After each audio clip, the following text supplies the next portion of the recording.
You know, some stories, they don't just teach you lessons, though. They grab you by the collar and shake sense into your head. Our elders say, the lizard that jumped from the Iroko tree said he would praise himself if no one else did. But this story I'm about to tell you, nobody will praise the man in it. Nobody. This one happened right here in Lagos, in those streets where the smell of suya mixes with generator fumes and expensive perfume, where big men drive past beggars without blinking, where money talks and everything else whispers. But the ripples they reached all the way to our ancestral lands in Enugu, where the earth still remembers every oath sworn and every promise broken. So make yourself comfortable. Turn up your volume, because what I'm about to share with you, it will make you understand that the gods don't sleep. Karma is a Nigerian woman who never forgets an address. And sometimes, the person you betray today is the same person who will sign your fate tomorrow. Let me start from the beginning. And I'm warning you now, this beginning is sweet, very sweet. But you know what our people say? The sweetness of the honey is what attracts the bee to the sting. His name was Chief Emeka Okonkwo. You know the type now. Big man, very big man. The kind that when he enters Owambe, the DJ pauses the music to announce his arrival. The kind whose cologne, that Tom Ford Woodwood, enters the room 5 minutes before he does. The kind that when he sneezes, 3 people say, "God bless you, sir," even if they are across the street. He owned Okonkwo Enterprises, one of the largest import-export businesses in Lagos. We are talking serious money, the kind of money that makes politicians send their wives to greet you with coolers of jollof rice, the kind of money where your children's school fees could buy a Honda, but you are paying for a Range Rover instead. His warehouse in Apapa. That place was like a small city on its own. The sound of forklifts moving containers, the smell of new electronics fresh from China, workers shouting in Yoruba, Igbo and Hausa as they loaded trucks bound for every corner of Nigeria. Chief Emeka, he wasn't born into this wealth though. No. That one climbed from the bottom, from Aba, where he used to sell second-hand clothes in Ariaria Market. Those bend-down select clothes where you squat in the sun, sorting through bales, your hands stained with dust, your throat dry from bargaining with customers who could argue over 20 naira. But he had what we call sharp brain, and something else. He married well, very, very well. Her name was Adaeze Okonkwo. Now, let me tell you about this woman, because if you forget everything else in this story, remember her. Adaeze was not just beautiful. She was the kind of woman our elders talk about when they say a woman of substance. You know that kind of beauty that doesn't fade when the makeup comes off? That's what she had. Her skin was the color of fresh honey. Her smile could make you confess secrets you plan to take to your grave. And her eyes, those eyes saw through nonsense the way sunlight cut through Harmattan haze. She came from a respected family in Enugu, the Okafors. Her father was a retired permanent secretary, the kind of man who wore the same wristwatch for 30 years because it still tells correct time.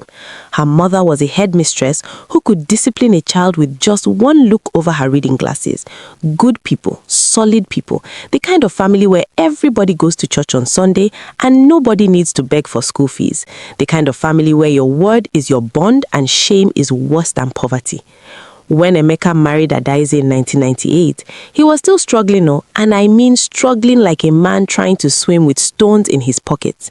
He had one small shop in Trade Fair Complex selling electronics that sometimes worked and sometimes didn't.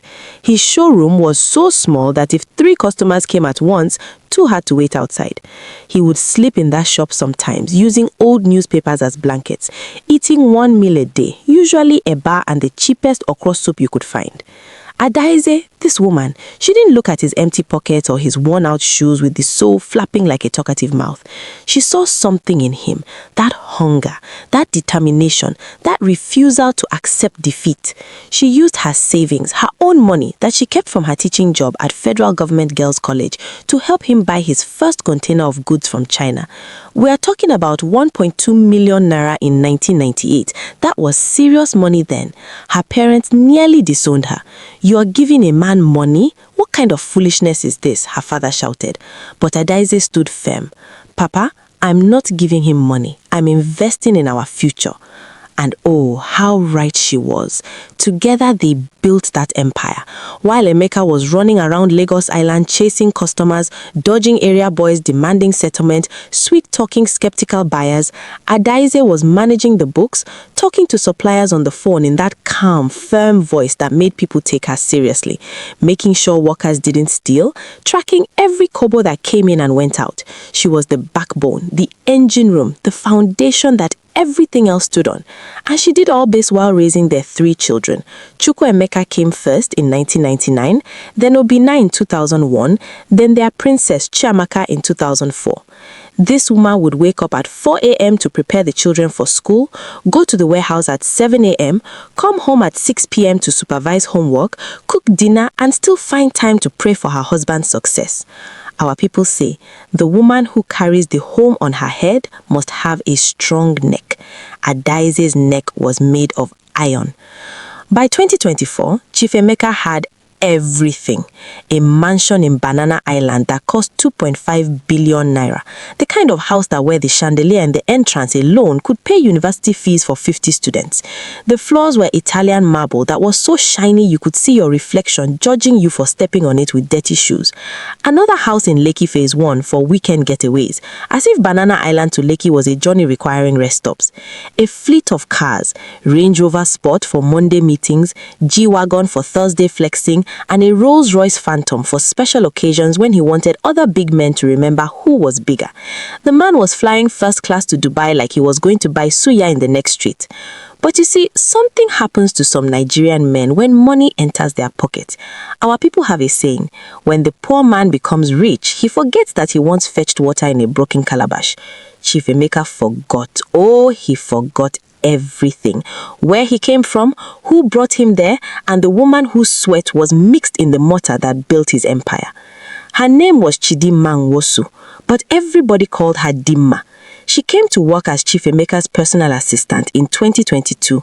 28 years old, fresh from the University of Lagos with a degree in business administration and a master's degree in manipulation that she didn't put on her CV. You know the type now. Tall, about 5'9" in her signature high heels that made her legs look like they went on for days. Light-skinned, you know, that Snapchat filter complexion that makes some men lose their senses and their home training simultaneously. Her weave was always fresh, laying down like it was painted on. Her makeup was what they call soft glam, not too much, just enough to make you think she woke up looking like a music video vixen.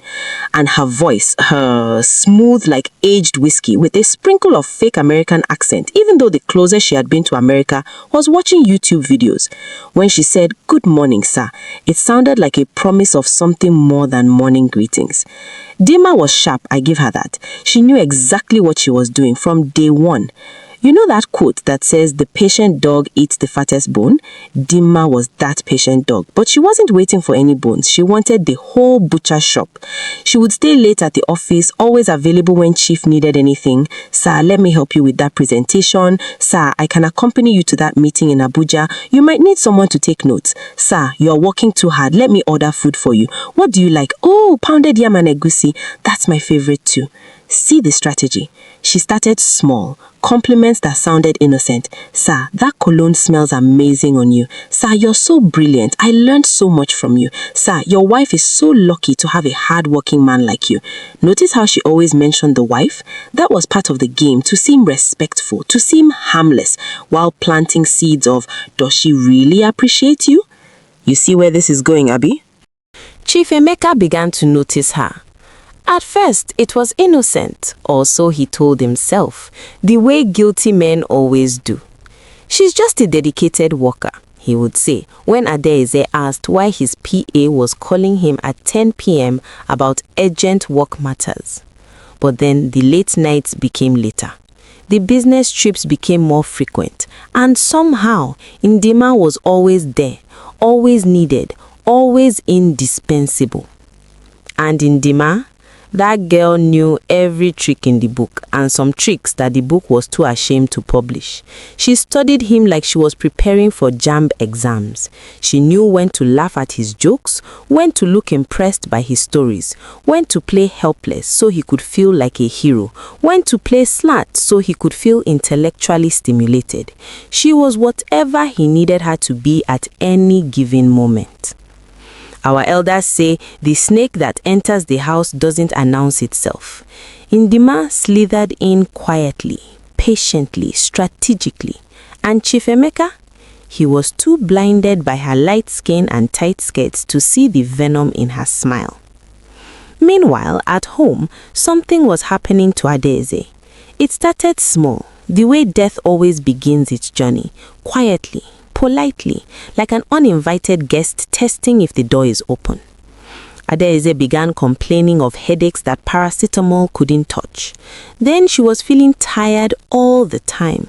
Not the regular tiredness of a busy woman, but the kind of exhaustion where climbing the stairs felt like climbing Zuma Rock. Her legs would swell by evening, tight and painful like overripe fruit about to burst. You know how we Nigerians are. We don't run to hospital for every small thing. Hospital is expensive, and besides, we have our methods. We drink alabukun, we drink agbojedi, we prayed at the mountain, we go for deliverance service on Friday night. We tell ourselves it will pass by God's grace.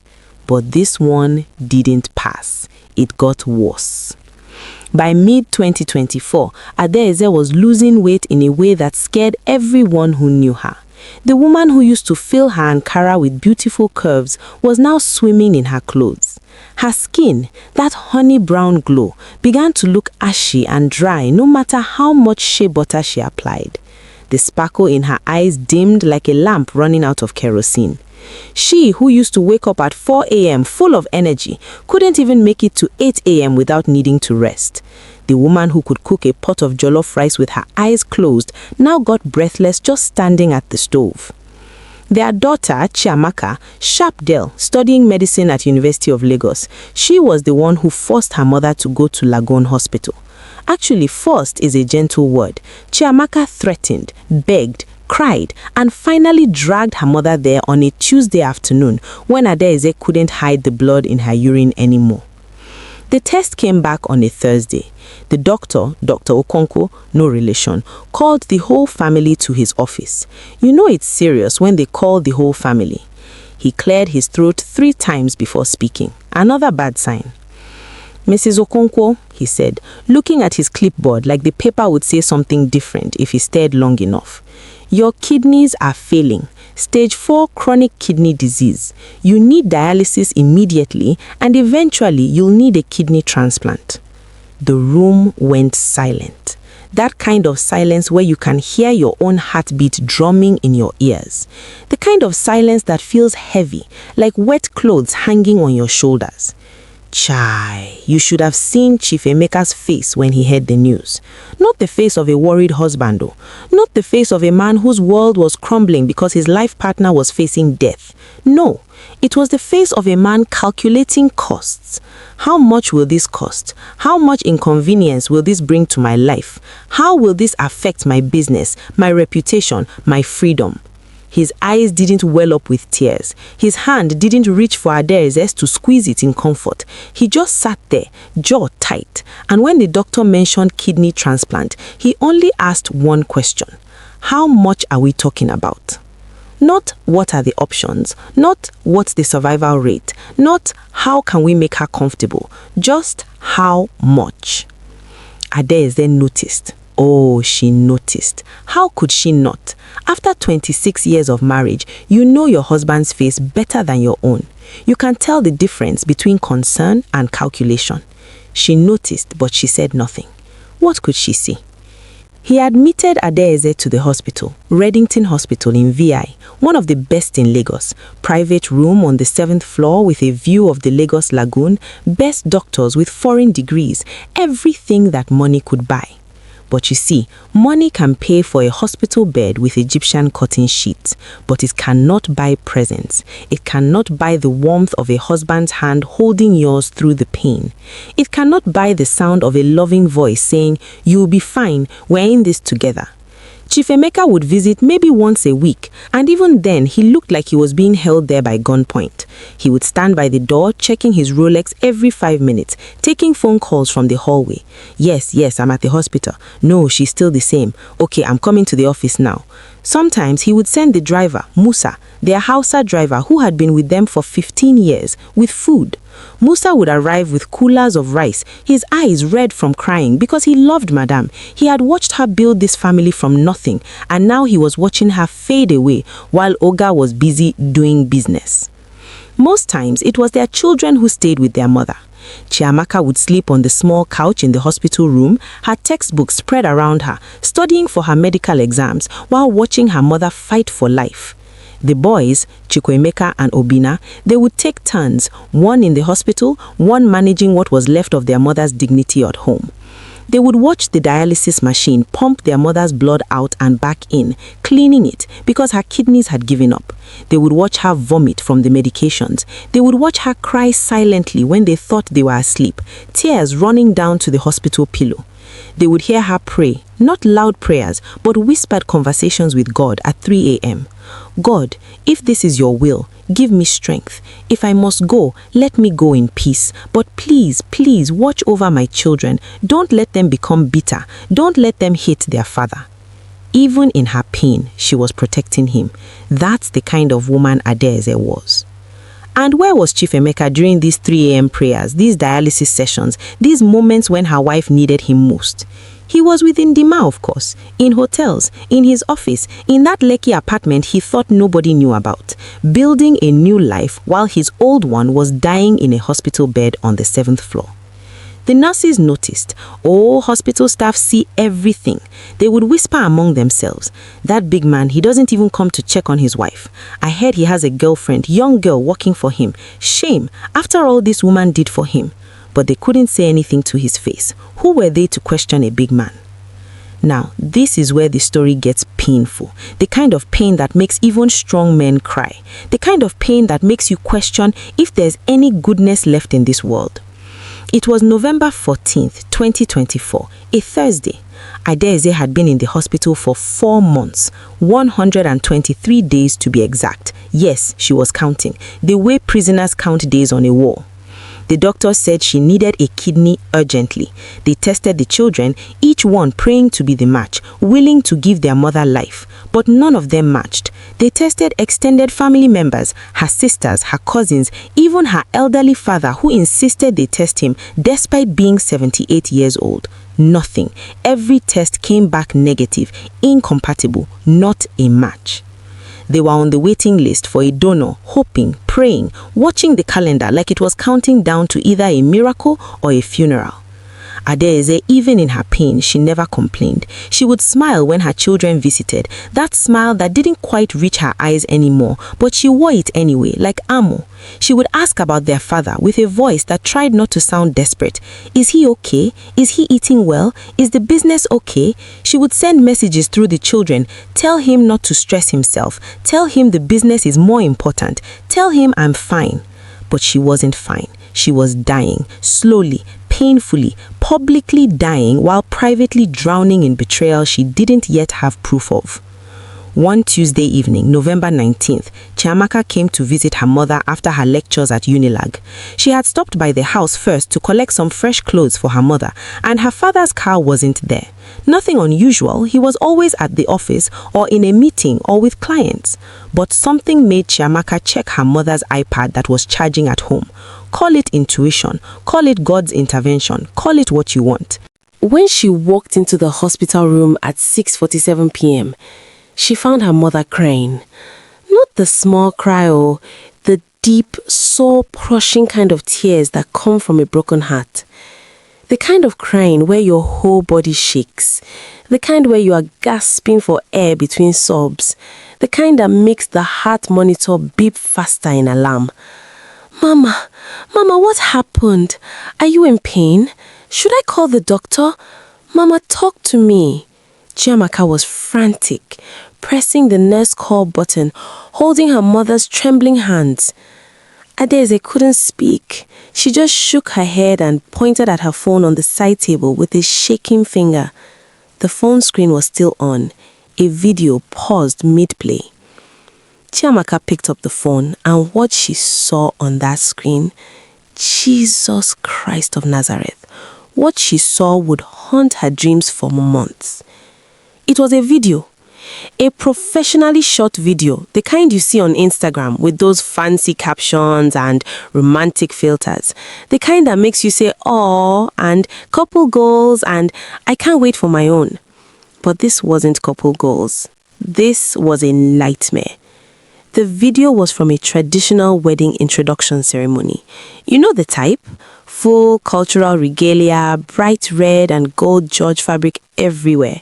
Families dressed to the nines, traditional dancers, talking drums, the whole package.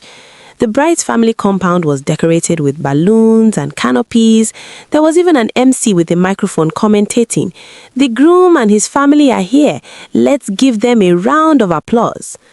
And who was the groom? Walking in with a swagger that suggested he owned not just the venue, but the entire state of Imo. Chief Emeka Okonkwo, wearing the most expensive Isiagu traditional attire Chiamaka had ever seen, complete with a red cap tilted at an angle that said, "I'm the main character." His wrist was heavy with gold watch, gold bracelet, the works. He was smiling, waving to people, hugging the bride's family members like they were long-lost relatives. And the bride, Dinma, dressed in a coral blouse and wrapper with gold accessories, her head wrapped in gele so tall it could touch the ceiling. She was beaming, her face painted with the kind of joy that made you want to vomit if you knew the context. Dancing, laughing, feeding Chief Emeka kola nut with her manicured fingers while he grinned like he'd won the lottery. The video showed everything. Chief Emeka prostrating before Dinma's father, the families exchanging palm wine, the presentation of the bride's prize, and chai, you should have seen the list. 40 tubers of yam, 10 kegs of palm wine, 10 bags of rice, cartons of champagne, live goat, and this is the part that made Chiamaka's blood boil. An envelope containing 10 million naira cash for the bride's mother, presented ceremoniously while the MC announced it loud and clear for everyone to hear. 10 million naira, while his wife was in a hospital bed, unable to pay for a kidney transplant that cost 25 million. The caption on the WhatsApp status where someone had posted it, "Chief Emeka finally found happiness again. May God bless this union. Cheers to new beginnings. Hashtag traditional wedding. Forever starts now. Chief and Dinma 2024. The person who sent it to Adaeze? One of her old friends from church, a woman named Patience, who added a message. "Sister Ade, I'm sorry to show you this, but you deserve to know what that wicked man is doing while you are fighting for your life. I'm praying for you." Can you imagine? Can your brain even process this kind of wickedness? Your wife is connected to a dialysis machine. Her body is wasting away. Her children are crying themselves to sleep every night. And you are spraying money at a wedding introduction, laughing, dancing, making promises to another woman? Chiamaka scattered that hospital room. And I don't mean metaphorically. She was screaming, the kind of scream that brought nurses running from 3 floors away. She threw the iPad against the wall and it shattered. She overturned the small table with her mother's water jug. She was hyperventilating, pacing, her hands shaking like she was possessed. "Chiamaka, calm down. You hurt yourself." Adaeze tried to speak through her tears, but her daughter cut her off. "Calm down. Calm down. Mama, did you see that video? Did you see what he's doing while you are here dying? He's there getting married like you don't exist. Like 26 years of marriage never happened. Like we don't exist." The nurse came running. "What's going on here?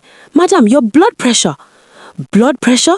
My mother's blood pressure is the least of our problems," Chiamaka shouted, pulling out her phone, her hands still trembling. She called her brother Chukwuemeka. He picked on the first ring. "Chi, what's wrong?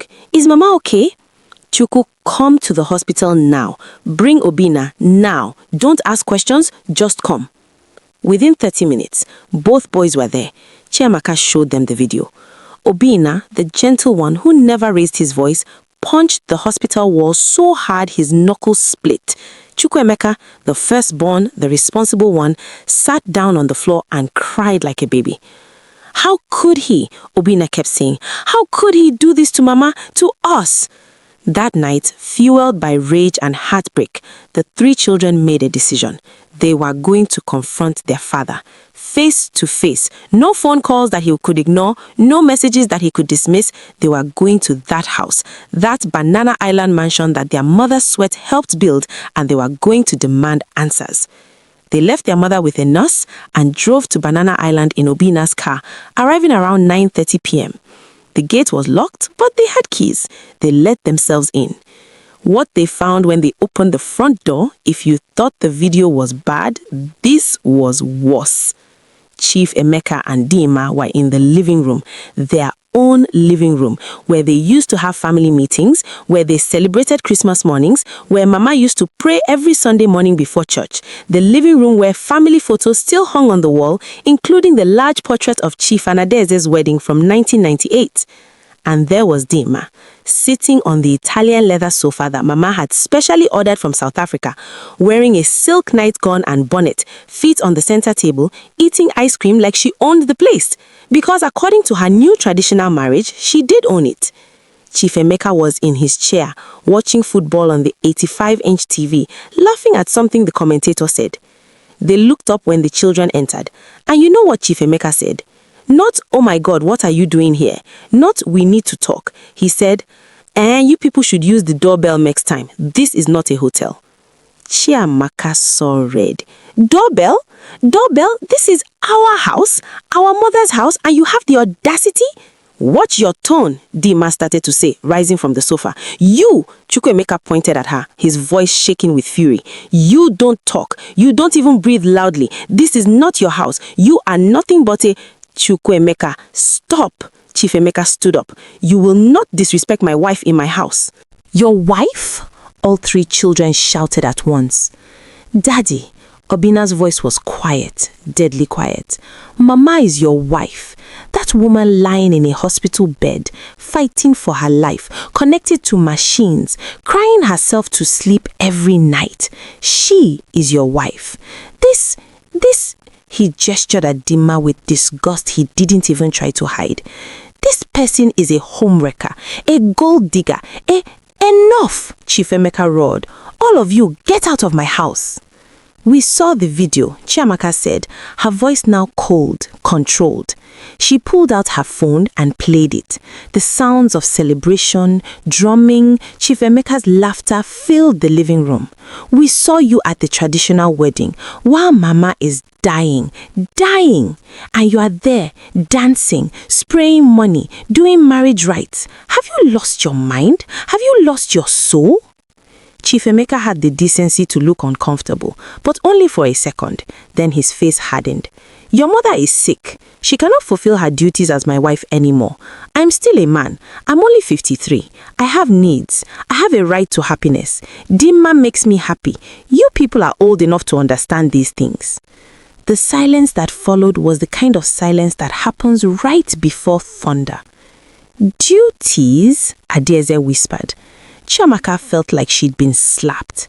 Daddy, did you just reduce Mama to duties? This woman, Chief Emeka gestured to Dinma, who was now looking smug, satisfied.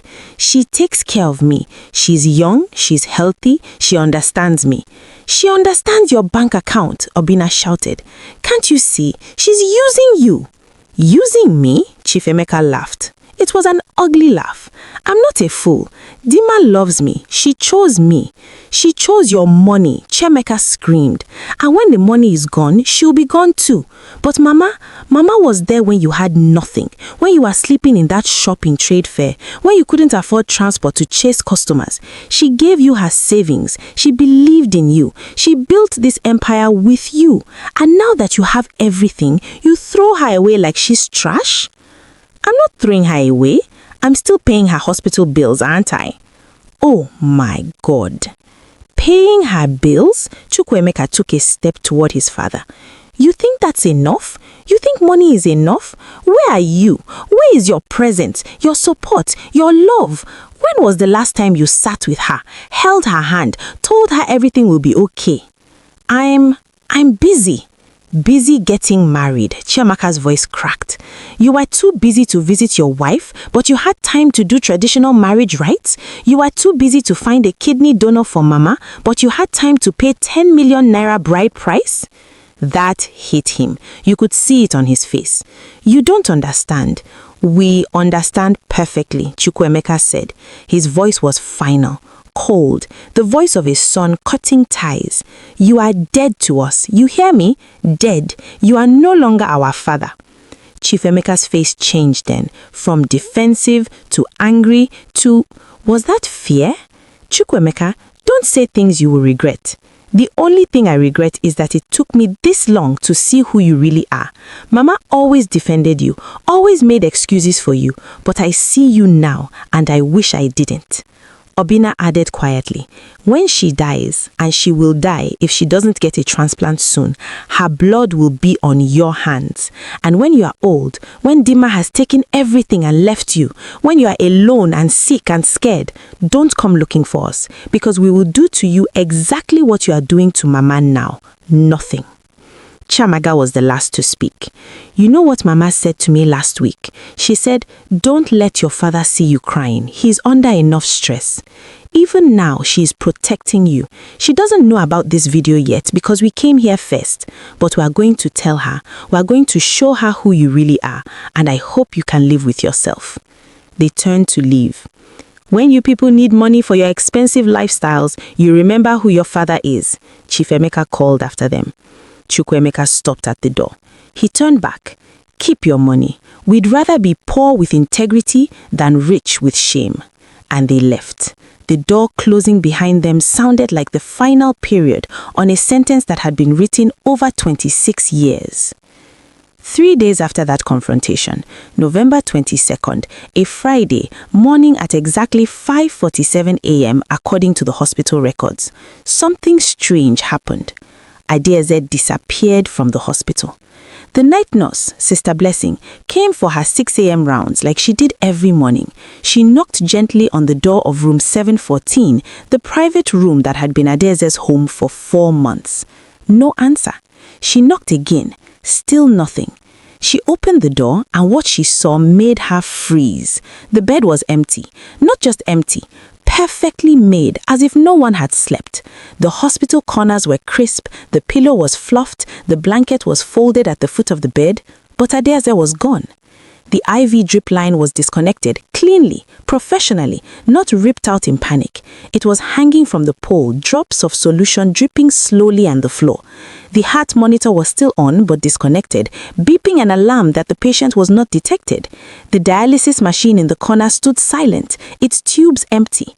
All of Adaeze's things were gone. The small bag with her toiletries, the Bible she kept on the side table, the family photos Chiamaka had framed and put by her bedside, the Ankara wrapper she used as a robe, even the slippers she wore when shuffling to the bathroom. Everything gone. Sister Blessing ran to the nurse's station, her heart pounding. Mrs. Okonkwo, she's not in her room. They checked everywhere. The bathrooms, the prayer room on the ground floor, the hospital canteen, the gardens, nothing. They called security. The guards checked the CCTV footage. Here's where it gets really strange. The CCTV cameras, the ones that covered every corridor, every exit, every entrance, showed nothing. Between 2:30 a.m. and 5:30 p.m., there was a 3-hour window where the cameras showed empty hallways. Not malfunctioning cameras, the footage was there, but it showed no one entering or leaving room 714. No patient in a hospital gown shuffling down the corridor, no wheelchair, no stretcher, no ambulance at the entrance, nothing. It was as if Adaeze had vanished into the Lagos air, like morning mist. The hospital went into full panic mode. They called the medical director. They called hospital security. They called the police. A patient, especially as sick as Adaeze, cannot just disappear from a hospital.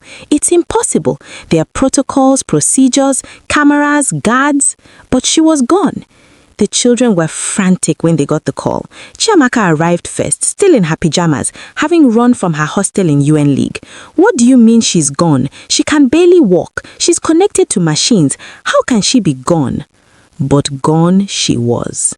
They reported to the police. They searched everywhere. Her family house in Enugu, where her elderly parents still lived. Friends' houses scattered across Lagos. The churches she used to attend when she was healthy. They called family members in London, in America, asking if maybe, somehow, she had contacted them. Nothing. Silence. It was like Adaeze had dissolved into the Lagos air like morning mist. Her father, Pa Oka, came to Lagos from Enugu with her mother. The old man, 78 years old, moving slowly with a walking stick, went to every police station himself, filing reports, begging for help. My daughter was dying. She can't have gone far. Please find her. The police did what Nigerian police do. They asked for money to fuel their vehicles and facilitate the investigation. The children paid. Nothing came of it. Social media went wild. #FindAdaeze trended on Twitter. People were posting her photos, spreading the word, creating conspiracy theories. Some said she was kidnapped for ritual purposes. Others said she was dead and the hospital was covering it up. Some said aliens took her. Yes, Nigerians can be dramatic like that. But through all of this chaos, all these searches, all these theories, you know who didn't seem worried? Chief Emeka Okonkwo. You'd think he would be frantic, Abi. His wife of 26 years, mother of his 3 children, mysteriously disappeared from a hospital while dying of kidney failure. You'd expect panic, police reports from him, maybe even tears. But no. When the police called to inform him that his wife was missing, you know what he said? The officer who took his statements later told people, because nothing is secret in Nigeria, Chief Emeka sighed like someone who was interrupted during a good meal. He said, and I quote, "She probably went back to her family to die in peace. At least I won't have to keep paying those expensive hospital bills." Can you see the level of heartlessness? His wife is missing, possibly dying alone somewhere, and his first thought is about money he won't have to spend? The officer was so shocked he wrote in his report, "Husband shows no concern for missing wife. Suspicious behavior noted." But what could they do? It's not a crime to be heartless. If it was, half of Lagos would be in prison. Chief Emeka continued with his life like nothing happened. Actually, he seemed happier, lighter, like a burden had been lifted off his shoulders. He continued with his plans to have a white wedding with Dinma. He continued moving her fully into the Banana Island house, replacing Adaeze's things with Dinma's flashy taste. He continued playing the role of happy newlywed. His family from Aba, his brothers, his cousins, his aunts, they tried to talk sense into him. His eldest brother Obiora called him on the phone. "Emeka, your wife is missing. How can you be planning a wedding? What kind of abomination is this?" "Obiora, mind your business. Adaeze is gone. I have to move on with my life." "She's been missing for 1 week. 1 week, and you've already moved on? What if she's lying in a ditch somewhere? What if she needs help?" "If she wants to be found, she'll be found. I'm not going to put my life on hold." Obiora hung up the phone and told the family, "I don't know that man anymore. The Emeka I grew up with is dead." None of Chief Emeka's family members agreed to come to his white wedding with Dinma. Not one. They all refused, saying it was an abomination, a taboo, an insult to the ancestors. In Igbo culture, you don't remarry while your wife is still alive, or at the very least while her status is unknown. You wait, you mourn if she's dead, you search if she's missing. You don't throw a party. But Chief Emeka didn't care about culture, about family, about what people would say. He had money, he had Dinma, and he thought he had won. 2 weeks after Adaeze disappeared, December 7th, 2024, a date that would live in infamy, Chief Emeka had his white wedding with Dinma at the Civic Center in Victoria Island. Big wedding, oh, the kind that makes you wonder if the groom knows that marriage is work, not just a party. The kind that makes poverty cry. The kind that shows up in society magazines for months afterwards. 500 guests packed into that hall. The decorations alone cost 15 million naira. White roses imported from Ecuador, chandeliers hanging from the ceiling like frozen waterfalls, an ice sculpture of 2 swans forming a hat that cost 2 million naira and melted before the reception ended. The cake was 7 tiers high, covered in edible gold leaf made by a Lebanese baker who flew in from Dubai. The wine flowed like the Lagos floods during rainy season. Moet, Veuve Clicquot, Dom Perignon. The live band was Flavor Nabania and his full ensemble. Yes, that Flavor. He performed for 2 hours straight. The money spraying, hey, bundles of crisp naira notes were flying in the air like confetti. Chief Emeka and his friends were competing to see who could spray the most. 1 million here, 2 million there, money falling like leaves in autumn. Dinma was dressed in a wedding gown that cost 12 million naira, beaded by hand in Paris, fitted so perfectly it looked painted on. Her makeup artist was flown in from South Africa. Her hair was styled by that celebrity hairstylist all the Nollywood actresses used. She looked like she stepped out of a magazine cover. Chief Emeka wore a custom 3-piece suit from Tom Ford, shoes from Gucci, a Patek Philippe watch that cost more than some people's houses. He was grinning like a man who had won the lottery and discovered he was also inheriting a kingdom. The society pages 80 top. Society mogul Chief Emeka Okonkwo weds beautiful bride in lavish ceremony. The wedding of the year, Chief Emeka and Dinma's love story. From office romance to forever, a modern love story. Love story. That's what they called it. A love story. But you know who wasn't there? His children. Chiamaka, Chukwuemeka, Obinna. They refused to attend. That morning, Dinma had sent them gold-embossed invitation cards through a courier. Chiamaka tore hers into pieces and sent it back with a note. You can marry our father, but you will never be our mother. And when this house of cards collapses, and it will, don't come crying to us. His family from Aba didn't attend. His own brother Obiora sent a message. Emeka, you are my brother by blood, but this thing you are doing is an abomination. Our ancestors are weeping. I cannot support this with my presence. The few family members who showed up came for the free food and to gossip about what a disgrace it all was. They ate his rice, drank his champagne, and whispered behind their hands, shame. His wife is missing, possibly dead, and he's here dancing. Tufiakwa, the ancestors will not forgive this. But Chief Emeka was in his own world, a world where consequences didn't exist, a world where money could buy happiness, a world where a young, beautiful woman loved him for him and not for his bank account. You see, our elders have a saying, the rat that follows the scent of fish never asks where the cat is. Chief Emeka was so busy following the scent of Dinma's perfume, he never stopped to ask himself, where is the trap? He was about to find out. The first month of marriage was sweet, December 2024 into January 2025. Dinma played her role well, played it like an actress who had rehearsed for months. She was the perfect wife in public, cooking his favorite foods or pretending to cook while the actual chef she hired did the work in secret, smiling, laughing at his jokes that weren't funny, attending to Chief Emeka's every need like he was royalty. But then, small, things began to change. The way a crack appears in a wall, you don't notice it until one day you see the whole wall is crumbling. Dinma started spending. And I don't mean normal, new wife wants to set up her home spending. Oh, this girl was on a mission to drain every well she could find. New car every month, she collected a Lamborghini Urus for her birthday in January. Cost 185 million naira. When Chief Emeka's eyes nearly popped out of his head at the price, she kissed his cheek and said, "But baby, you promised me anything I want, or were you just saying that to get me to marry you?" What could he say?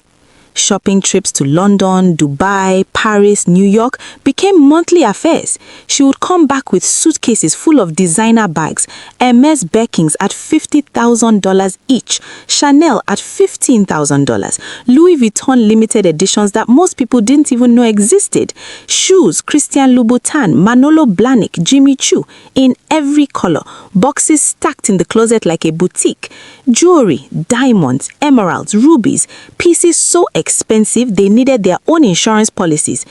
Baby, you said you would give me the world, Dinma would purr, when Chief Emeka tried to complain about the credit card bills that were now arriving in bundles. Are you going back on your word? Are you saying you can't afford me? And like a fool, a complete and total fool, he would agree. No, baby, I can afford you. Buy whatever you want.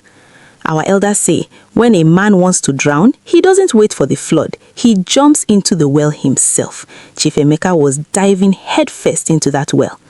Then, she started bringing her family into the business. This is where the real destruction began. Her younger brother, Chinedu, a 26-year-old boy who had failed JAMB 3 times and had never held a real job in his life, became the new warehouse manager in Apapa. This boy who couldn't wake up before noon was now in charge of inventory worth hundreds of millions of naira. You can imagine how that went. Her cousin, Ngozi, became the accountant. Never mind that her accounting degree was from one of those mushroom universities that operate from a one-room apartment.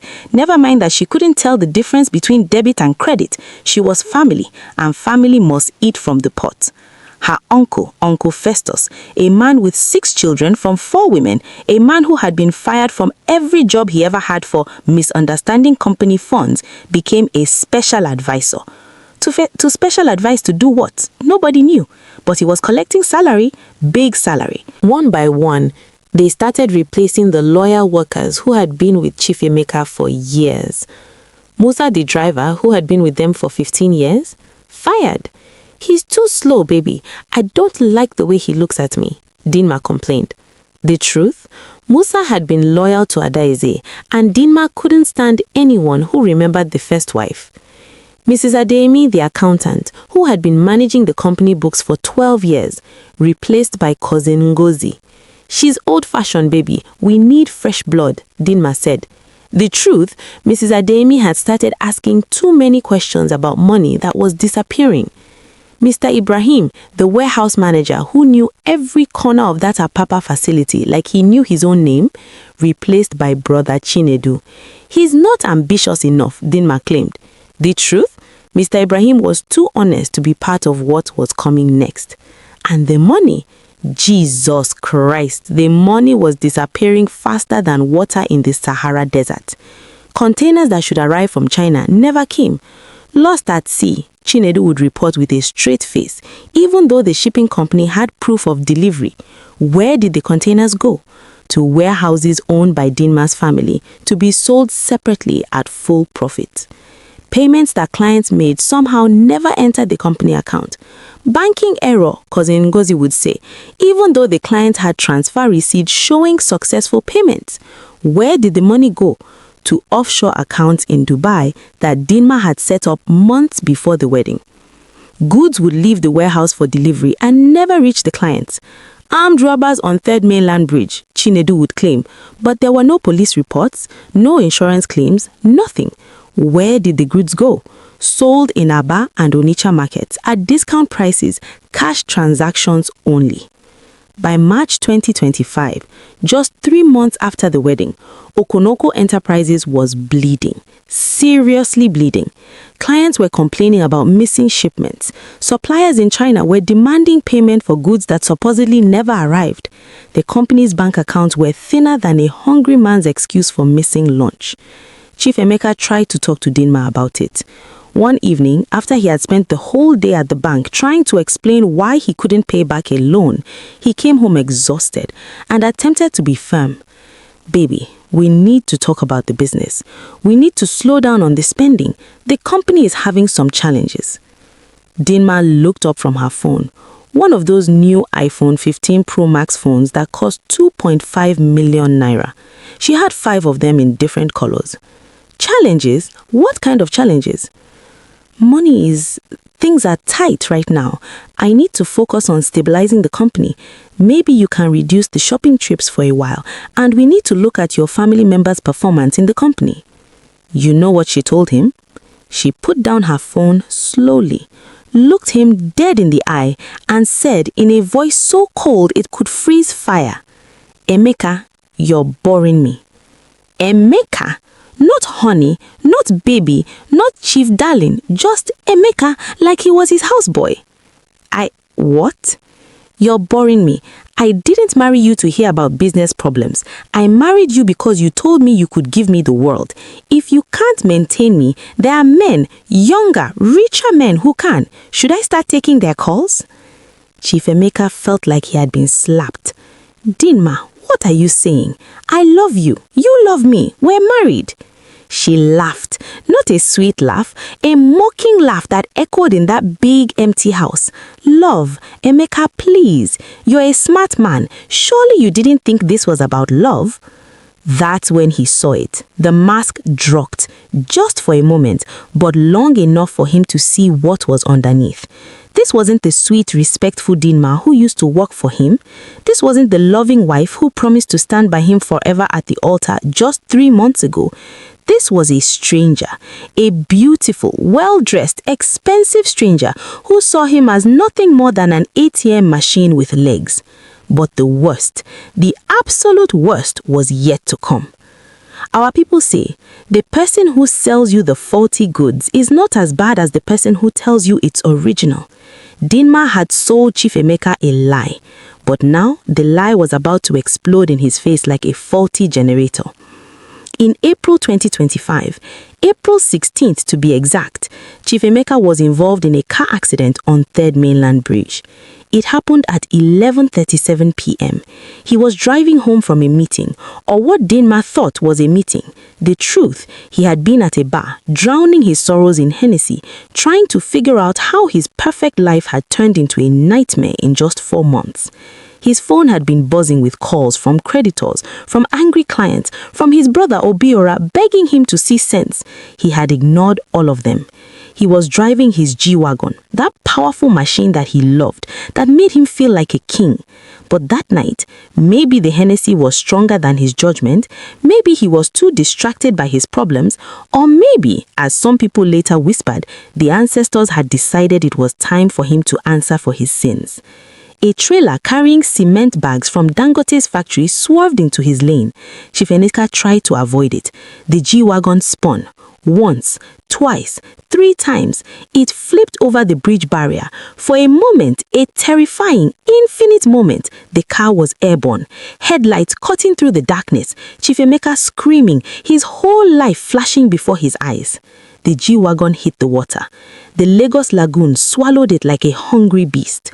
But then, by what can only be described as a miracle, or perhaps God deciding it wasn't his time yet, the car bobbed back up. It didn't think. It floated, partly submerged, wedged against concrete pillars under the bridge. Some Danfo drivers who had stopped to look rushed down with ropes, smashed the windows, pulled Chief Emeka out. He was barely conscious, broken ribs, fractured left leg in 3 places, internal bleeding, head injury. His face was covered in blood from glass cuts. His expensive Versace shirt was torn and soaked in lagoon water that smelled of diesel and dead fish. They called an ambulance. As he lay there on the side of the road, drifting in and out of consciousness, he heard people talking. This one, the car alone is worth 90 million. He must be a big man. Check his pockets, maybe there's money. No, leave him, you want police wahala. Call his people now, check his phone. Someone found his phone, cracked screen but still working, and called the last number he had dialed. It was Dinma. You know what she said when she answered? What is it now? I'm busy. Madam, your husband has had an accident on 3rd Mainland Bridge. Serious accident. He needs to go to the hospital. Which hospital? They're taking him to Reddington, we think. She hung up, just like that. Didn't ask if he was alive, didn't ask how serious it was, just hung up. They rushed Chief Emeka to Reddington Hospital in VI, the same hospital, the exact same hospital where he had abandoned his first wife 5 months ago. The same building, the same emergency room, some of the same nurses who had taken care of Adaeze. Sister Blessing, the nurse who had found Adaeze's room empty that morning, she was on duty. When they wheeled Chief Emeka in, bleeding and groaning, she recognized him immediately. "This one," she said to her colleague, "this is the man whose wife disappeared, the one who didn't care." The other nurse, a young woman named Patience, gasped. "The one who went and married his secretary?" "The same one." They exchanged looks. They were professionals, so they treated him with care. But the irony wasn't lost on them. Karma had brought him back to the scene of his crime. For 2 weeks, Chief Emeka was in intensive care, fighting for his life. The surgeries alone cost 18 million naira, fixing his leg with rods and pins, stopping the internal bleeding, treating the head injury. He was on life support for 4 days. The doctors weren't sure he would make it. And where was Dinma, his loving new wife? She visited once, just once, on the second day. She walked into the ICU wearing a Gucci tracksuit and carrying a Hermes bag, chewing gum like she was at the mall, not visiting her dying husband. She stayed for 15 minutes, not at his bedside, mind you. She stood by the door, far enough that she wouldn't have to touch him, wouldn't have to smell the hospital smell of antiseptic and dying hope. "Emeka," she said loudly, because he was sedated and connected to tubes. "I came to check on you. Get well soon." Then she checked her phone, took a selfie. Yes, a selfie in the ICU, and left. That was it. That was her wifely duty fulfilled. She didn't come back, not when he was moved from ICU to a private room, not when he had his second surgery, not when he woke up screaming from nightmares about drowning in that dark lagoon water. Not once. The nurses would ask him every day, "Sir, should we call your wife?" He would just close his eyes and say nothing. What could he say? That his wife of 4 months couldn't be bothered to visit him even when he was dying? That she was probably at home or at the mall spending his money, sleeping peacefully while he fought for his life? But you know who came? His children. Despite everything their father did, despite how he hurt them and their mother, despite how he chose Dinma over their dying mother, despite everything, Chiamaka, Chukwuemeka, and Obinna came. They took turns at his bedside. They talked to the doctors. They made sure he got his medications. They held his hand when the pain was too much. They read to him when he couldn't sleep. They forgave him without him even asking for forgiveness, not because he deserved it, but because they were raised better than he had acted. When Chief Emeka finally woke up properly enough to recognize faces and speak, the first thing he saw was Chiamaka sitting in the chair beside his bed, her medical textbooks open, studying while watching over him. Chiamaka. His voice was hoarse from the breathing tube they had removed the day before. She looked up. Her eyes were tired. She had been there all night, but when she saw he was awake, she smiled. A small smile, but genuine. "Daddy, you are awake. Let me call the doctor." "Wait." He caught her hand. "Your brothers." "Chukwu is at the company. Obinna is trying to put out fires with the bank. Daddy, while you were unconscious, a lot has happened." "Dinma. Where is Dinma?" Chiamaka's face changed. That smile disappeared. "Daddy, there's something you need to know. Where is my wife?" "Which wife, Daddy? Because the one who married you 4 months ago, she's gone, and she didn't just leave you, she destroyed you." That's when Chief Emeka found out the full extent of what Dinma and her entire family had done to him. While he was unconscious, fighting for his life, they struck, like vultures that had been circling, waiting for the perfect moment. The accident wasn't the trap. The accident was just the opportunity. The bank started calling. Not the polite courtesy calls that big customers get. These were the aggressive, threatening calls that desperate creditors make. Chief Okonkwo, your account balance is minus 47 million naira. You're overdrawn. We need immediate payment. Sir, the loan payment of 150 million naira was due yesterday. Your account has insufficient funds. Chief, we've tried to contact you multiple times. Your account has been emptied. We need to discuss this urgently. From his hospital bed, still connected to IV drips, still in pain from his injuries, Chief Emeka started making calls. His hands were shaking, not just from the physical trauma, but from fear, cold, creeping fear that something was very, very wrong. He called his bank manager, Mr. Adekule, a man he had known for 15 years. Adekule, what's going on with my accounts? There was a long silence on the other end. Then, sir, you mean you don't know? Know what? Sir, your accounts, they've been emptied. All of them.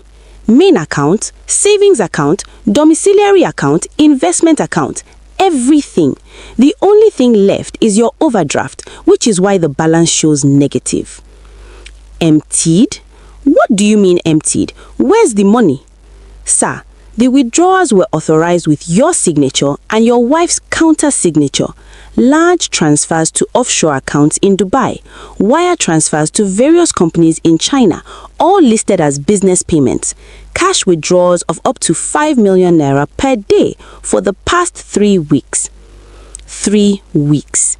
The entire time he was in the hospital, unconscious, dying, they were withdrawing his money every single day. But I didn't authorize any of this. I've been in the hospital. Sir, the signatures match our records. Your wife had power of attorney. She also had documentation showing that you had agreed to sell because of business challenges. Everything looked legitimate. Jacob, my properties, the house in Lekki Phase 1. There was a long silence on the other end. Sir, you mean you don't know? Know what? Sir, your house was sold 3 weeks ago. The buyer paid 185 million naira cash. The money went to an account owned by Nwosu Global Enterprises. That's your wife's family company. What? Chief Emeka tried to sit up and pain shot through his broken ribs. How? That house is in my name? Sir, your wife had power of attorney. She also had documentation showing that you had agreed to sell because of business challenges. Everything looked legitimate. Jacob, my warehouse in Apapa. Silence. Adekule, what about my warehouse? Sir, it was sold 2 weeks ago to a Chinese company, 320 million naira. The money went to the same offshore accounts. Chief Emeka's heart monitor started beeping faster. A nurse came running in, checking his vitals, telling him to calm down. But how do you calm down when you are watching your entire life's work disappear?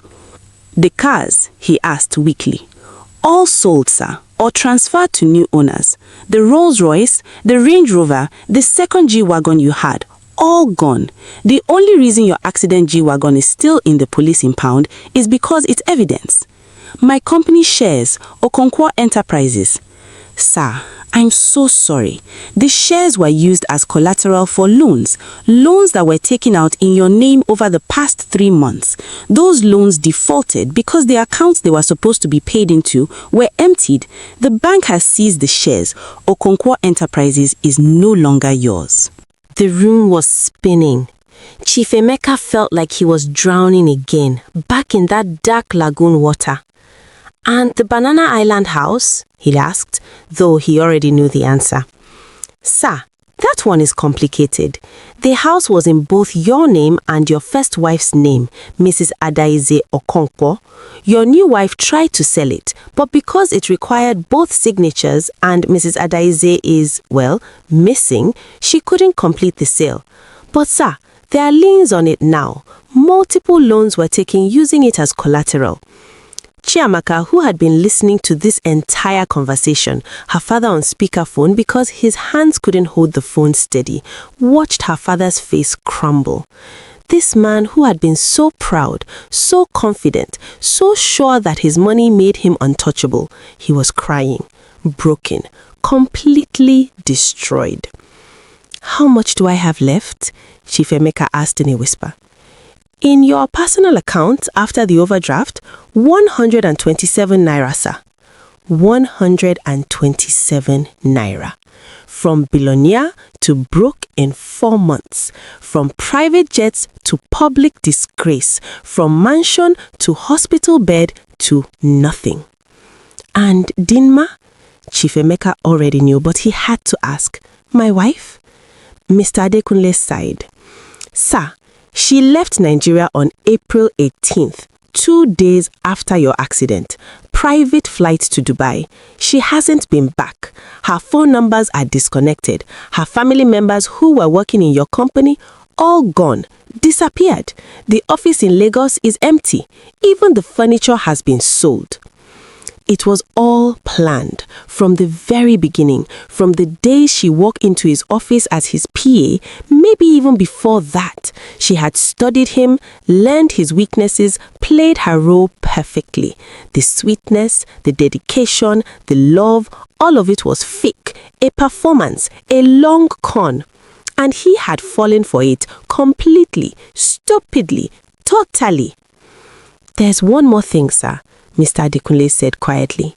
"We found evidence that Mrs. Dinma Nwosu, or whoever she really is, has done this before.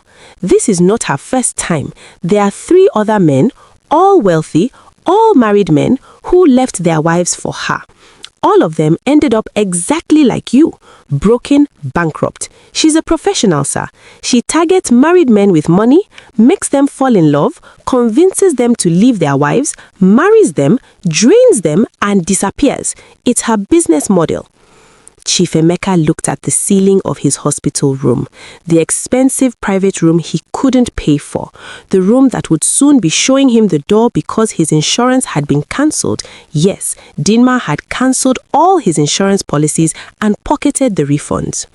His children were watching him with faces full of pity, not anger, not "we told you so," just pity, which was somehow worse. "The hospital bill," Chief Emeka whispered. "How much is my hospital bill?" Chukwuemeka checked the latest statement the hospital had given them. 45 million naira for the ICU, the surgeries, the medications, the private room. They want payment before they discharge you. 45 million naira. He had 127 naira in his account. Chief Emeka Okonkwo, the big man of Lagos, the man who used to spray millions at parties like it was tissue paper, couldn't pay his own hospital bill. Karma, as I told you, is a Nigerian woman, and she had finally caught up with him. Now, this is where the story takes a turn that will shock you. It was a Saturday morning. Chief Emeka was in his hospital room, feeling sorry for himself, when the door opened. He looked up, expecting to see a nurse or maybe one of his children. What he saw made him think he was dreaming, or maybe he had finally died and this was a ghost coming to torment him. It was Adaeze. But this was not the sick, frail Adaeze who had disappeared from this same hospital 5 months ago. No, this woman was healthy. Her skin was glowing. She had gained weight. She was wearing a simple but elegant Ankara dress. Her hair was neatly braided, and she was walking with no help, no weakness. Chief Emeka's mouth opened, but no words came out. "Hello, Emeka," Adaeze said, calmly, pulling a chair to sit beside his bed.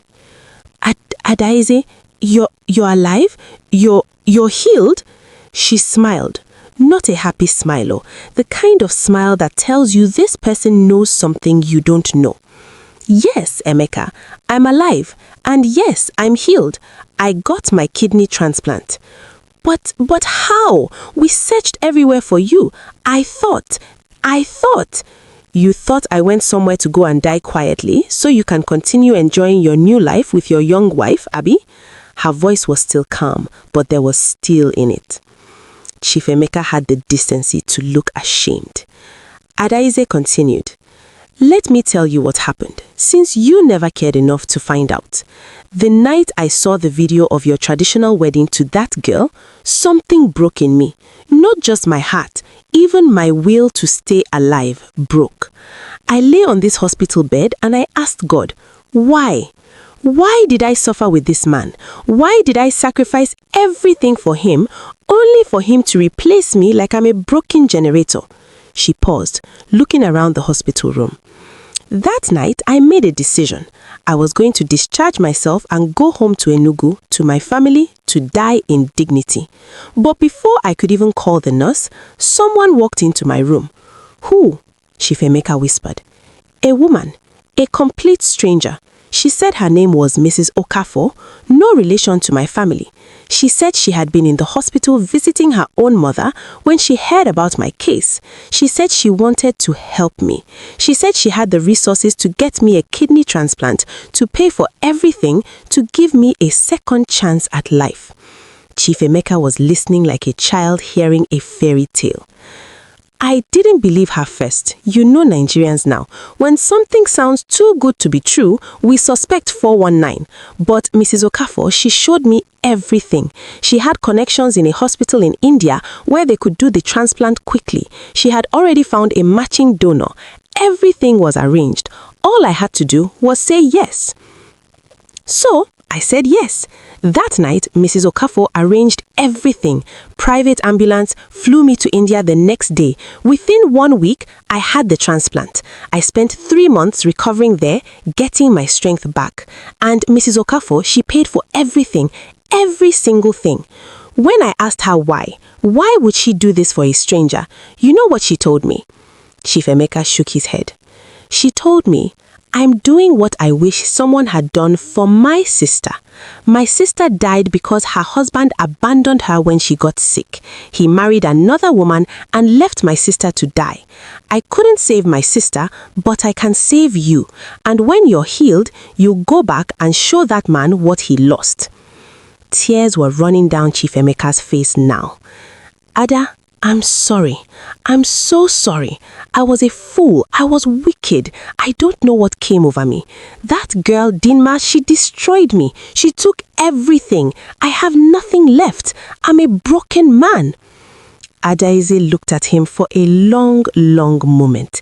You could almost see her weighing her words, choosing them carefully like a surgeon choosing which instrument to use. When she finally spoke, her voice was calm, steady, final. "Emeka, I forgive you. Not because you deserve it. You don't. Not because what you did was okay. It wasn't. I forgive you because my God commands me to forgive. Because bitterness is a poison that I refuse to drink anymore. Because carrying hatred around is like carrying a burning coal. It only burns the one holding it. So yes, I forgive you." Chief Emeka's face lit up for a moment. Hope. Maybe she would. But Adaeze continued, and that one word extinguished that hope like water on a candle. Forgiveness doesn't mean I'm foolish. Forgiveness doesn't mean I'm going to allow you to destroy me again. Forgiveness doesn't mean we're going back to how things were. That woman who tolerated your nonsense, who made excuses for your absence, who died a little bit every day waiting for you to remember she existed, that woman is gone. She died in this hospital. I am someone new now. She reached into her Ankara bag, slowly, deliberately, and pulled out a large envelope. She placed it on his hospital table with a soft thud that somehow sounded like a judge's gavel. What is that?" Chief Emeka's voice was barely a whisper. "Open it," Adaeze said, settling back in her chair like a queen on a throne. "Go ahead, it won't bite." With trembling hands, whether from fear or his injuries or both, Chief Emeka opened the envelope. He pulled out the papers inside. There were many of them. As he read, his eyes got wider and wider.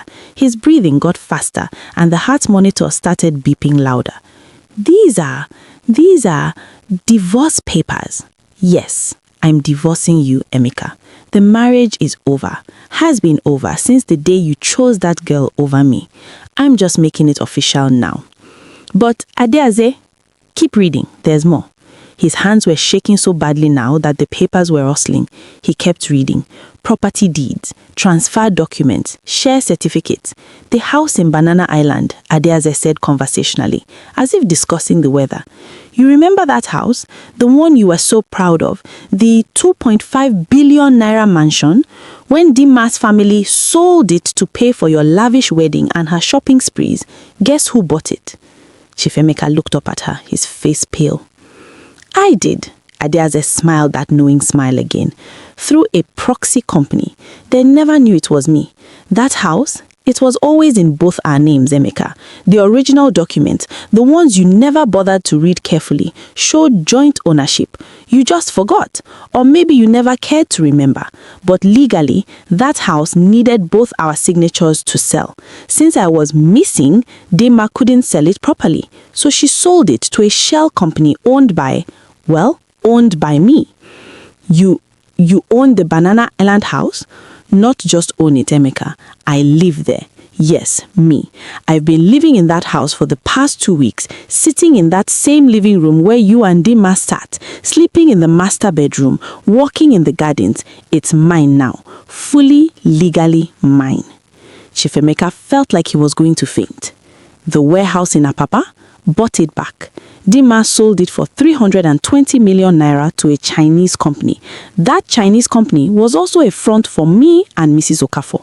We paid full price. I'm not a thief like your second wife, but we bought it. So now, that warehouse that holds your company's lifeline, mine. She leaned forward, her eyes intense. The house in Lekki Phase 1, mine. Bought it back for 185 million naira. Everything that Dinma sold, thinking she was stealing from you, I bought it. All of it, with Mrs. Okafor's help and with money I had been saving quietly. Money you didn't know about. Money I hid away from the company profits that I helped generate. Money I hid because something in my spirit told me to prepare for hard times. Our people say, the rat that saves for rainy season doesn't get wet when the storm comes. While you were busy spending and showing off, I was saving, quietly, secretly, preparing. Chief Emeka was crying now, tears running down his face unchecked. But the company, Dinma's family, they took the shares. Oh, Okonkwo Enterprises, Adaeze laughed softly. That company that bears your name but exists because of my sweat and my wisdom and my investment. Let me tell you something beautiful. When you use the company shares as collateral for those foolish loans you took to fund your wedding and Dinma's lifestyle, the bank seized them when you defaulted. But guess what? She pulled out another document from the envelope. I bought them. All of them. I bought the shares from the bank, paid off your debts. Mrs. Okafor helped me structure it properly. I am now the majority shareholder of Okonkwo Enterprises. I own 75% of the company. You know what that means? Chief Emeka couldn't speak. It means I control everything. The board of directors, I appoint them. The CEO, I choose him. Company policies, I decide them. And you know what I decided? She stood up, walked to the window, looked out at Lagos, that sprawling, chaotic, beautiful city that had witnessed both their rise and his fall. Your children, our children, they are now running the company. Chukwuemeka is the CEO. That boy you thought would just inherit wealth without earning it, he is running the company now and doing it better than you ever did. Obina handles operations. Chanaka is the CFO. Yes, she's still in medical school, but that girl has a head for numbers that makes accountants jealous. They have good advisors, good management, and most importantly, they have integrity. She turned back to face him. The company is already recovering. In 2 weeks, we've cleaned house, removed all of Dinma's family members, brought back the loyal workers you fired, apologized to clients, renegotiated with suppliers. The company that was bleeding to death under your watch is healing now. And me? Chief Emeka's voice was hoarse. What about me? You? Adaeze sat back down, folded her hands. You get a monthly stipend of 500,000 naira. That's what you will live on. It's enough to rent a decent flat, not in Banana Island, but somewhere like Surulere or maybe Ikeja. It's enough for food, transportation, medical bills, and a simple life. You will live comfortably, but you will never again control what we built together. But I built that company. No, Adaeze's voice was still now. We built that company, and you destroyed it. Now, I'm rebuilding it. That's what happens when you betray the person who was your foundation. The building collapses, and when it's rebuilt, it's built without the faulty foundation. She stood to leave, picking up her bag. Wait, Chief Emeka called out. The hospital bill, they said it's 45 million naira. I can't. It's paid, Adaeze said from the doorway, not looking back. Mrs. Okafor paid it this morning, not me. I could have paid it, but I didn't. You know why? She finally turned to look at him one last time. Because I wanted you to know what it feels like to be helpless, to need something desperately and not be able to get it yourself, to rely on someone's mercy. That's what you made me feel when I was in this hospital dying and you were too busy with your new wife to care. Now you know how it feels. But Mrs. Okafor, she is merciful. She said every man deserves a chance to live and learn from his mistakes. She believes in second chances, even for men who don't deserve them. So, she paid your bill. You're free to go when you're healthy enough. Free to start your new life, your smaller, humbler, better life. She paused at the door, her hand on the handle. The question is, Emeka, have you learned? Have you learned that money without character is worthless? That beauty without loyalty is meaningless? That a woman's value isn't in her body or her age, but in her heart and her strength? Have you learned that you can't throw away 26 years of partnership and sacrifice for a pretty face and tight skirts? Have you learned that karma is real and she's a Nigerian woman who never forgets an address? Chief Emeka couldn't answer. He was crying too hard. His whole body was shaking with sobs. Goodbye, Emeka, Adaeze said softly. I genuinely hope you find peace. I hope you become a better man. I hope you learn to value what matters. And I hope that one day, when you're old and grey, you can look back and understand why this happened, not as punishment, but as a lesson. The most expensive lesson you'll ever pay for. With that, Adaeze Okafor, yes, she had already taken back her maiden name, walked out of that hospital room, her back straight, her head high, her Ankara dress flowing behind her like the robes of a queen who had reclaimed her kingdom. Behind her, she left Chief Emeka Okonkwo alone with his thoughts, his shame, his regrets, and his lessons. The door closed with a soft click. That quiet sound, somehow louder than any scream could ever be. The sound of a chapter ending. The sound of consequences arriving. The sound of justice being served, Nigerian style. Let me tell you what happened after that day, because this story needs proper ending. Chief Emeka recovered from his injuries. True to her word, Adaeze ensured he got a monthly stipend, 500,000 naira.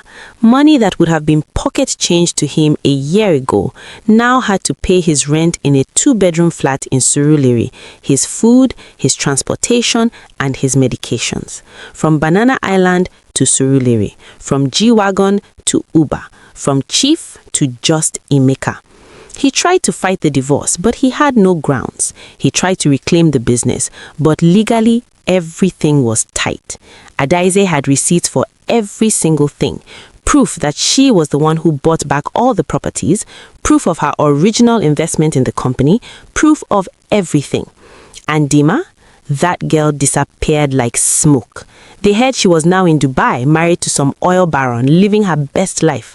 She never faced any legal consequences because she was smart. She made sure every transaction looked legitimate on paper. And Chief Emeka was too ashamed to pursue criminal charges. How would he explain to the police that he was foolish enough to let his secretary clean out his entire fortune? Okonkwo Enterprises? Under the management of Adaeze and her children, the company recovered. They cleaned house, removed all the fraudulent elements, rebuilt relationships with suppliers and clients. Within 6 months, they were profitable again. Adaeze herself, she bloomed. She started a foundation called the Second Chance Foundation, helping women who are abandoned by their husbands during illness. Mrs. Okafor, the mysterious woman who saved her, became her partner in the foundation. Together, they've helped over 200 women get medical treatment, legal support, and financial assistance. As for the children, Chiamaka, Chukwuemeka, and Obina, they have a relationship with their father, but it's different now.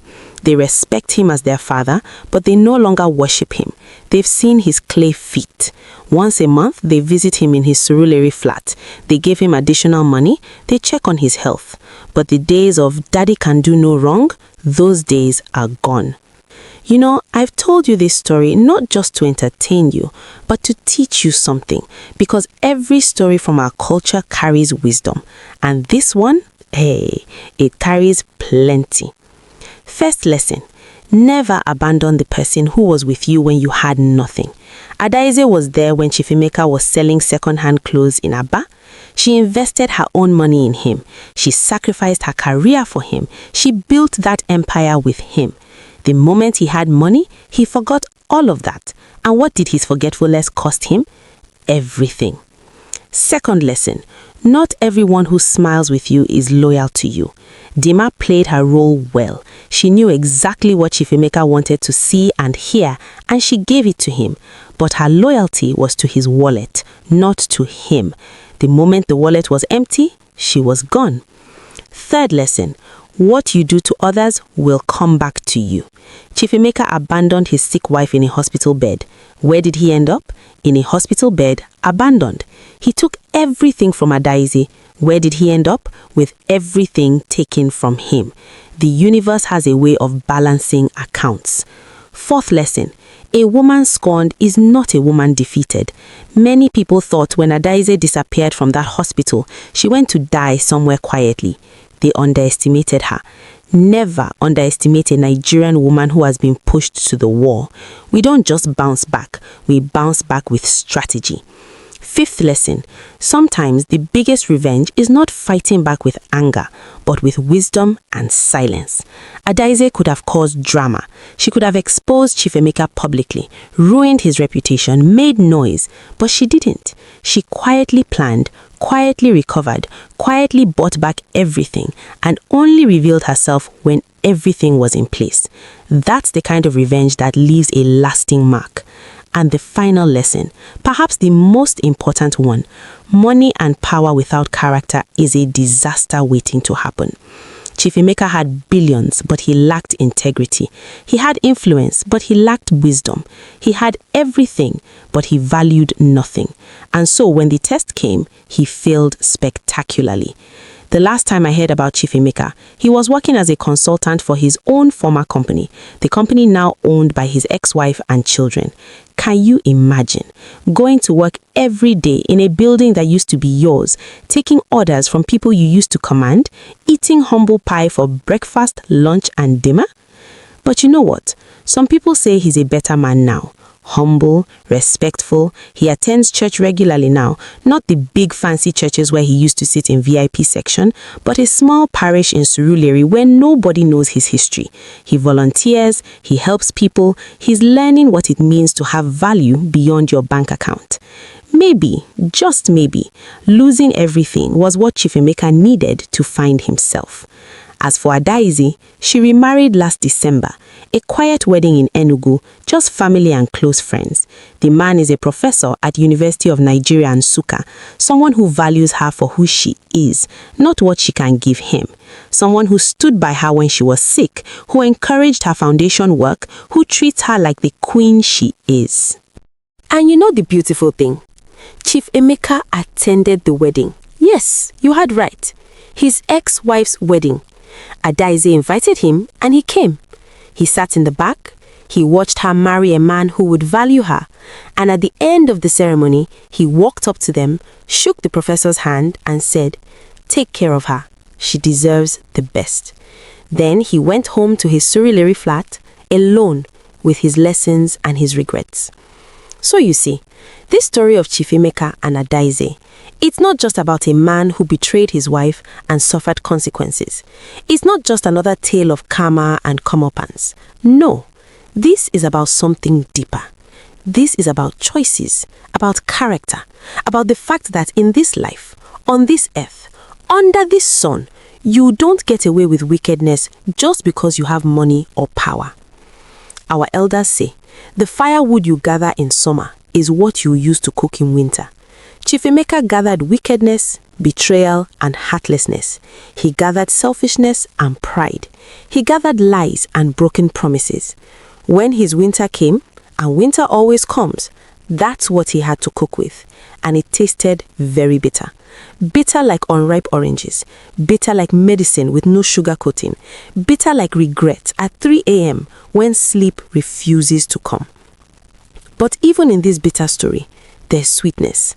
Adaeze's sweetness. The sweetness of resilience, of second chances, of a woman who refused to let her husband's betrayal define her ending. She wrote her own ending and it was beautiful. She turned her pain into power, her suffering into strength, her near death into rebirth. Our people also say, when the music changes, the dance must change. Adaeze changed her dance. She stopped waiting for a man who didn't value her. She stopped making herself small so he could feel big. She stopped dying so he could live carelessly. She changed the music and she danced her own dance. So the next time you think about taking someone for granted, your wife, your husband, your partner, your helper, remember this story. The next time you think about betraying someone who has been loyal to you, remember Chief Emeka lying in that hospital bed with 127 naira to his name. The next time you think you can get away with wickedness because you have money or power or connections, remember that karma doesn't care about your bank balance. Remember Chief Emeka Okonkwo, who had everything and lost it all, who flew in private jets and ended up taking downfall, who lived in Banana Island and ended up in Surulere, who commanded respect and ended up begging for mercy. Remember Adaeze Okafor. Yes, she took back her maiden name, who lost everything and gained it all back, plus her dignity, her health, her happiness, and her peace of mind, who was abandoned and became independent, who was broken and became whole, who was dying and chose to live. And remember that in this life, on this Nigerian soil, under this African sun, the ancestors are watching. The gods are taking notes. Karma is waiting patiently at the bus stop of your choices, ready to board when you least expect it. Whether you can handle what karma brings, that depends entirely on the seeds you plant today. Plant kindness, harvest kindness. Plant loyalty, harvest loyalty. Plant love, harvest love. But if you plant betrayal, wickedness, and selfishness, well, you've heard what Chief Emeka harvested. They say what goes around comes around. They say you reap what you sow. They say karma is real. All of these things are true. But here's what they don't tell you. Sometimes karma comes back slowly. Sometimes it takes years. Sometimes you forget what you did and you are confused when the consequences show up. But they always show up. Always. The bill always comes due. The receipt never gets lost. This is the end of my story. I have told you what I know, what I saw, what I heard from reliable sources, what happened right here in Lagos where we all can verify. This is not fiction. This is not a movie. This happened. It's still happening.